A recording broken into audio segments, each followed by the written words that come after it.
morning, ladies and gentlemen. This is Fari and Fari, your favorite 5 minutes multimodal program on tips and tricks about work life in modern society. I am your host, Zhang. And I'm Learn, your co-host. The topic today is digital nomadism. Learn, do you know anything about digital nomadism? I've actually done some research on digital nomadism because I wanted to travel by myself. You see, digital nomadism is all about lifestyle mobility.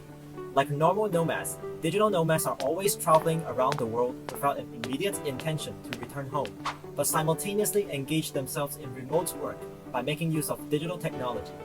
Instead of being constrained by the traditional office environment, they set up their own workplace while traveling and can essentially work anywhere as long as there's an internet connection. That said, wow, thanks for that explanation. So, to have a deeper understanding of this lifestyle, we have invited 2 digital nomads to share about the working and their digital nomadism. Let's give a warm welcome to them. Hello, this is Henry, and I am an engineering consultant working for EY. Right now, I'm also vacating in Malta for 2 months. In fact, I've been a digital nomad for 3 years. Greetings from Quebec. This is Tim, a digital nomad who is working on game designing for Ubisoft Entertainment. I have been a digital nomad for 3 years too. So, Henry and Tim, what's it like being digital nomads? What have you guys done that qualifies yourself as digital nomads? Working while you're traveling is one of the characteristics of the digital nomad lifestyle. While we journey around the world, we can still do our jobs effectively. We blur the lines between work and life, merge it into one thing. Such way of living creates much flexibility, which allows us to go on our own adventures. As for qualifying ourselves as digital nomads, mastering the knowledge for online working and being self-disciplined are both indispensable. We also need to be organized, as it requires a larger effort to balance work and life in this merged context. To put it short, you can treat digital nomadism as a challenging and adventurous lifestyle when done right. sounds fun. Made me want to be a digital nomad too. Wait, Zhang, before you actually dive headfirst into this new lifestyle, why don't we learn what's so good about being a digital nomad? Yeah, you're right. Henry and Tim, as experienced nomads, can you share some benefits of being able to work while you travel? Of course! One obvious benefit is that we get to fulfill our wish to travel around the world and enjoy life without having to put down work.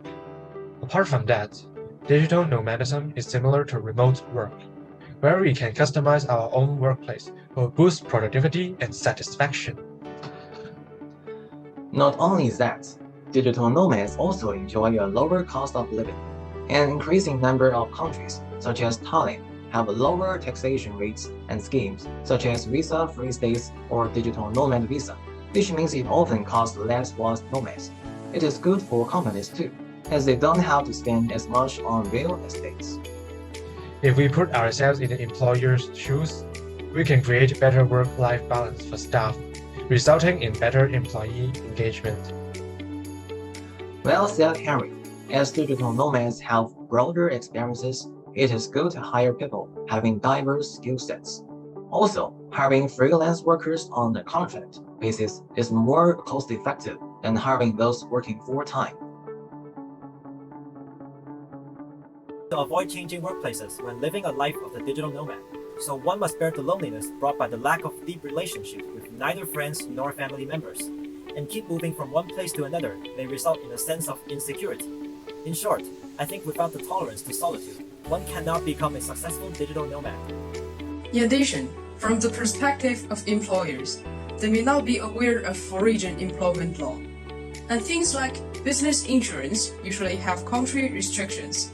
This means that if the employee is working abroad, they may not be covered, which can create legal and financial problems for the company. Now that we've learned the pros and cons of being a digital nomad, what advice would you give to people who are starting out or even planning to become digital nomads so they can benefit from this lifestyle better?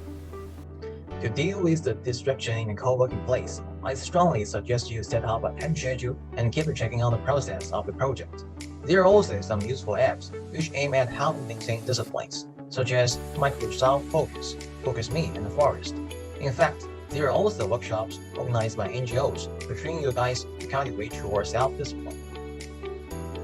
On the other hand, try not to believe in those posts about digital nomadism on social media. It is not always fun and games.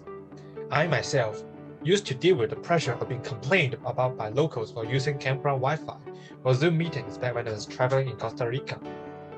Be sure to understand the location you are planning to travel to, as well as your financial ability. Could also determine your enjoyments of being a digital nomad. In fact, to minimize our struggle, I also think that organizations should create these digital nomad hubs for people like us to socialize, if not creating a productive working environment. In fact, the idea is already happening in Japan in the form of anti-procrastination cafes. We hope that something like this could be established across the globe. As for the employers who believe in the potential of digital nomads, since it requires knowledge of the laws and the regulations of the place where the employee works. With given circumstances, doing more research and seeking help from employment lawyers is your best bet at minimizing risks. Besides that, we also hope that digital nomad employers can build up connections with governments, so that the rights of digital nomads can be protected and our actions can be notified, saving both parties legal and financial problems. Also, spreading the risk is a factor that employers can consider. Technology, magazine, and design types of jobs are more suitable for establishing a digital nomad position, because the location has a negligible impact on employees. In addition, if the entire company is staffed by digital nomads, the risk that the company takes will become significant. So, a company can be made up of two parts. One part is traditional workers, and the other part, digital nomads. And there you have it. The allure of digital nomadism is surely profound for the right reasons. However, not every digital worker has the capability to become one either. I guess our main takeaway from Henry and Tim is that we need to weigh our strengths and limitations before considering becoming one, right, John? Yes, because this work style is not suitable for me. I'd really like to have more insight from your veterans, but time is running out. Hope everyone in front of the screen has learned more about this trendy nomadic lifestyle. This has been for our 40, and see you in the next show.